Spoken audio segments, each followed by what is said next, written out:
Всем привет! Уже более года я мониторю предложения на рынке бэушных токарных станков. Исходя из своих потребностей и площади мастерской, как и многим гаражникам, в приоритете был небольшой станок. Что может быть лучше популярного ТВ-4 или в простонародье школьника? Эта модель почти всегда в продаже, если не поблизости, так в другой области точно. Продавцы не ленятся, предлагают даже отправить почтой, соответственно, по предоплате, полной или частичной, как договоритесь. Цены разнятся прилично, и зачастую станок в полуразобранном состоянии стоит дороже, чем тот, который на вид идеален. Итак, вернемся к станку, на который я запал, увидев его в объявлении одним обычным утром. ТВ-4 комплектный с кучей резцов и центром в придачу, обратными кулачками и так далее. Цена на фоне остального хлама была невысокой, что будоражило меня еще больше. Но, как говорится, доверяй, но проверяй. И о чудесное совпадение, на Авито в продаже такой же станок. Цена 95 рублей, фотографии те же, размещено объявление на один день раньше, чем в OLX.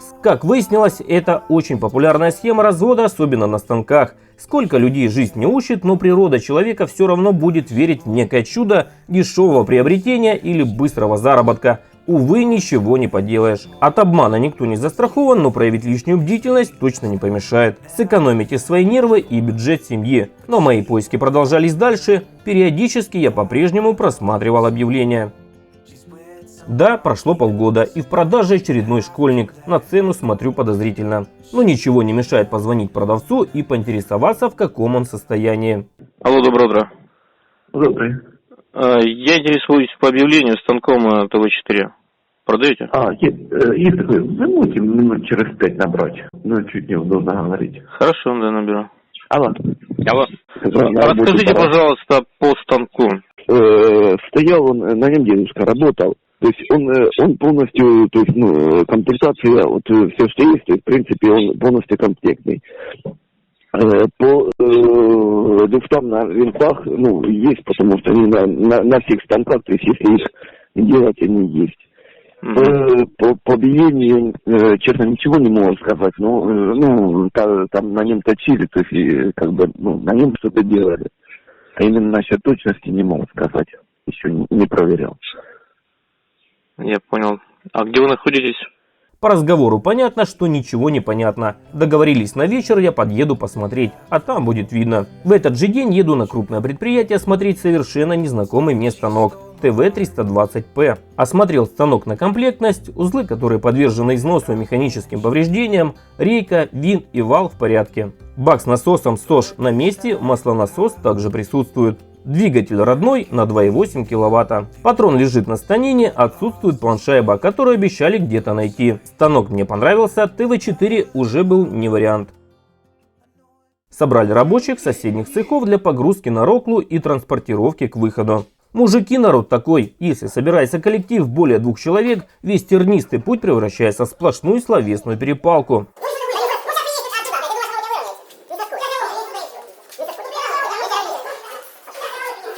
Такова природа. В каждом из нас сидит командир, водитель или конструктор. Я же предлагаю пробовать все эти навыки в оригинальном экшн-конструкторе Crossout, в котором ты сам сможешь создать свой боевой крафт. Построй уникальный бронемобиль с нуля, выбери раму, кабину и колеса, а затем улучши его с помощью пушек, цепных пил, генераторов невидимости, мощных двигателей и многого другого. Делай что угодно. Здесь удобный конструктор, который никак не ограничивает твою фантазию. Танки с огромными орудиями, боевые роботы с плазмометами, гоночные тачки со взрывными копьями. Уничтожая противников стильно и жестоко. Каждый крафт можно украсить наклейками и декораторами, чтобы выделиться в бою. Сражайся с другими игроками, уничтожай огромных боссов, участвуй в рейдах и собирай ресурсы для создания новых деталей. В Crossout есть выставка лучших крафтов, а ненужные детали можно продать другим людям на внутриигровом рынке. Качай Crossout бесплатно по ссылке в описании и получай крутые бонусы. Оформление документов заняло несколько дней, и вот я уже сопровождаю манипулятор к своему дому. Ехал и был очень доволен, что попался 320-й, а не школьник, который, по моему мнению, был идеален для небольшой мастерской. Но в перспективе, думаю, со временем пожалел бы о таком выборе. Так что не делается, делается к лучшему. Какое-то время он простоял на улице, какое-то в мастерской. Пришел тот день и час, когда я наконец-то могу им заняться плотно.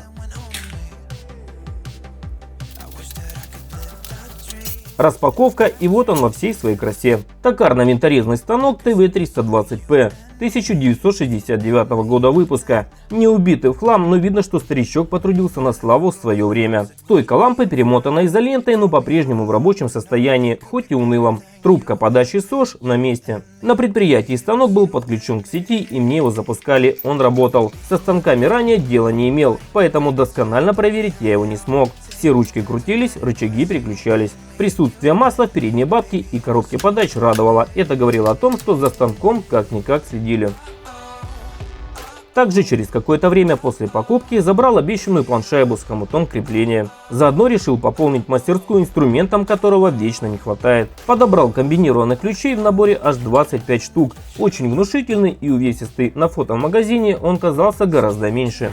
Лепестковые круги разных градаций на 125-ю болгарку. Также металлическую щетку должна быть обязательно. Отрезные круги взял немного на пробу, сравнить с теми, с чем обычно работаю. Также набор накидных ключей, их у меня не было вообще. Не часто, но бывает надо. И самый применяемый и полезный вот этот набор, где есть в основном то, что нужно для работы хоть с автомобилем, или как сегодня у меня для работы со станком. Трещотки, маленькая, большая куча головок, отвертка со сменными насадками в большом количестве, удлинители и так далее. Ключи хорошо вписались на стенку верстака, набор наготове, можно приступать к работе.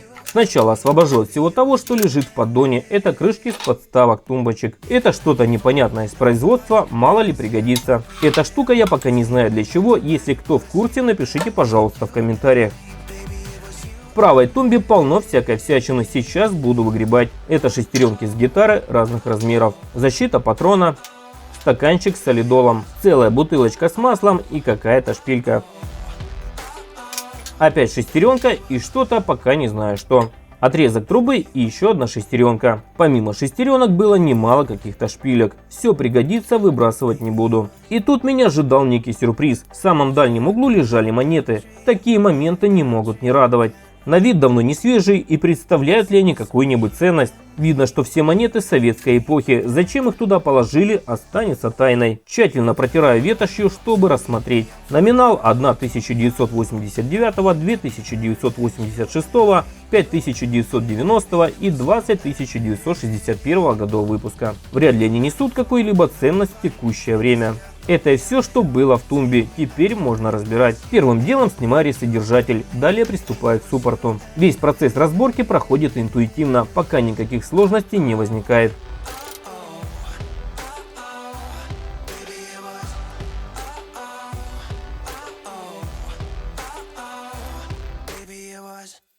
Снимаю каретку и вижу, что шестеренки в фартуке в прекрасном состоянии. Ни один зуб не имеет механического повреждения. Демонтирую вал и следом сам фартук. После ходовой винт и нижний вал. Очень быстро разобрался с гитарой и приступаю к передней бабке.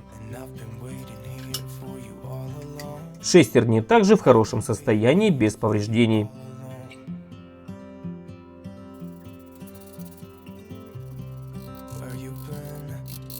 После демонтажа увесистой бабки перехожу к снятию коробки подач. Осталось освободить станину от крепких объятий подставок.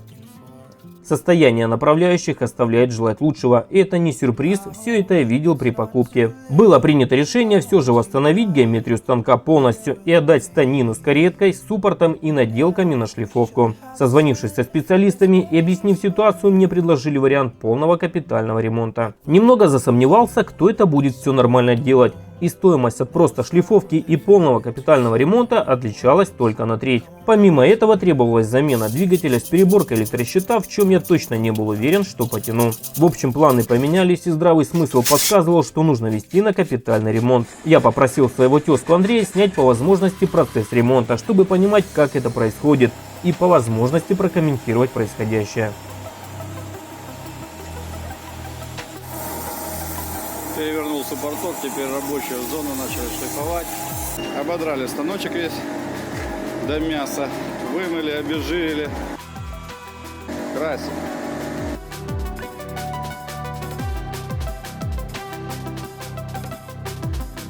Так, после шлифовочки проверяем суппорточек по красочке, зачистили его шаберком.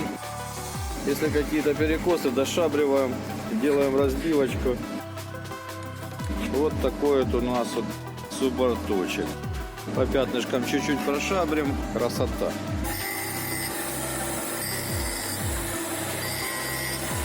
Прошлифовали кареточку. Кареточка шлифована от привальной базы фартука, поэтому она у нас сейчас идеально параллельна.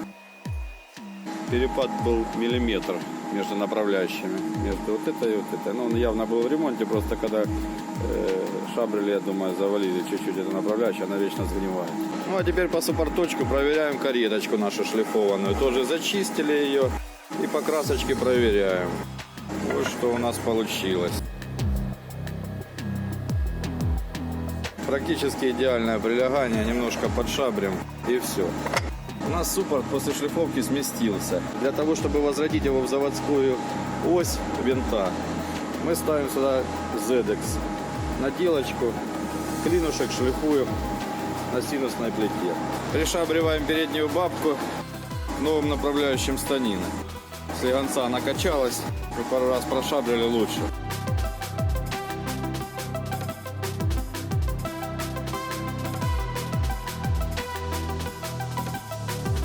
Шлифуем спадок задней бабки.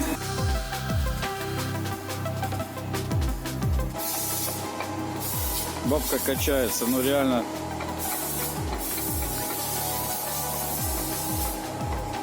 пришабрил спадок. Все, теперь ничего у нас не качается. Реально пару миллиметров клевал спадок. Вот что у нас по красочке показывает. Пока задняя бабка будет растачиваться, вершинки еще притрутся. Шлифуем конус шпинделя под подшипник. У нас есть обоймочка старая. По ней проверяем посадку.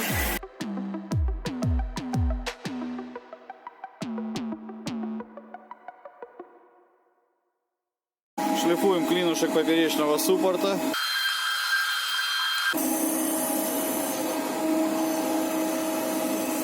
Дошло время до задней бабочки. Реально она ниже, ну, минимум 2 миллиметра. При том, что мы посадили переднюю бабку на миллиметр. Был выполнен колоссальный объем работы, как вы могли видеть, по капитальному ремонту станка. Пытаться все это сделать самому – задача технически непреодолима и экономически неоправдана. Ровно через неделю я забрал уже отремонтированный и собранный станок. Эмоции переполняют, внешне великолепен. По желанию преобладает зеленый цвет с желтым цветом навесных элементов. Направляющие идеальны, как будто только с завода. Абсолютно никакого люфта на поперечной подаче каретки, ходовой винт был заменен на новый. Все плоскости пошабрены и подогнаны четко. Заменены родные таблички, которые пришли в негодность, на новые. ТВ-320 отличается от ТВ-320П количеством высоких оборотов. В ТВ-320П отсутствуют обороты в 1340 и 2000. Также установлен частотный преобразователь мощностью 3,3 кВт. Для сравнения, это старый электрощит, а теперь это выглядит так. Двигатель поставили трехфазной мощностью 3 кВт, 1500 оборотов в минуту. Я еще не сильно разобрался, как работает станок, но по-моему ничего сложного. Рукоять справа, имеющая 3 положения, запускает двигатель в 2 направлениях. На фартуке рукоять переключения продольной и поперечной подачи. Также включение маточной гайки и падающий червяк.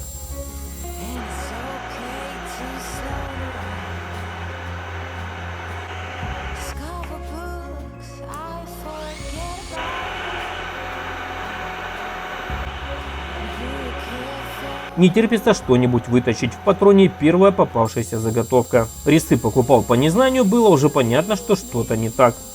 В запасе был еще один, и тут я понял, что высота резца на первом 25, а на этом 20, и все теперь отлично. Последний опыт работы на токарном был, да даже не помню, когда он был. Был ли он вообще, в школе вроде что-то точили. Короче, навыки нулевые, опять будем учиться. Время за окном позднее, ловлю себя на мысли, что домой совсем не пора. Вот поточу еще немного и пойду. В итоге еще немного, а потом еще чуть-чуть и досиделся до 10 вечера.